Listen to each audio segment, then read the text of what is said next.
መርፌና ክር ከሆኑበት ጊዜ የወንዱ ፈሳሽ እስኪወጣ ኖርማሊ ወንዶች ከኢጃኩሌሽን ጋር ተያዘው ሁለተኛው ችግር ወንዶች ላይ ያለው አንኢጃኩሌሽን ይባላል ዲሌይድ ኢጃኩሌሽን ይባላል ዲሌይድ ኢጃኩሌሽን ኖርማሊ ወንዶች 5 ደቂቃ ከ30 ሰከንድ እስከ 40 ሰከንድ ባለው ያህል ነው አብዛኛው አቨሬጅ ጥሩ የሚባለው ማለት ነው ወይም ኖርማል የሚባለው ኢንትራቫጃይናል ኢንተርኮርስ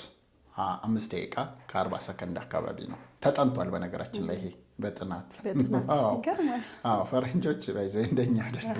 የሆነ ነገር እስከ ጥግ ነው የሚሄዱትና ከፔኔትሬሽን እስከ ኢጃኩሌሽን ያለውን አጥንተውት ነው ላይክ 5 ደቂቃ ከ40 ሰከንድ አካባቢ ነውና አቨሬጁ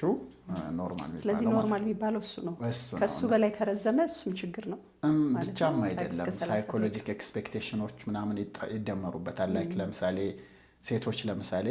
ኖርማል የሚመስላቸው 10 ደቂቃ ምናምን ነው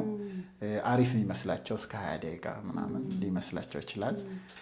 ብዙ ነገሮች ይካተታሉ እዛ ላይ አንዳንዱ ፎር ፕሌዩንም ወይም ማሟሟቁንም ጨምሮ ነው በቃ አንዳንዱ ኢንታየር ሴሽኑን ያስበዋል ምናምንና ዞሮ ዞሮ የቀደም ያልኩሽ 5 ደቂቃ ከ40 ሰከንድ ኢንትራቫጃይናል ላተንሲ ታይም ይባላል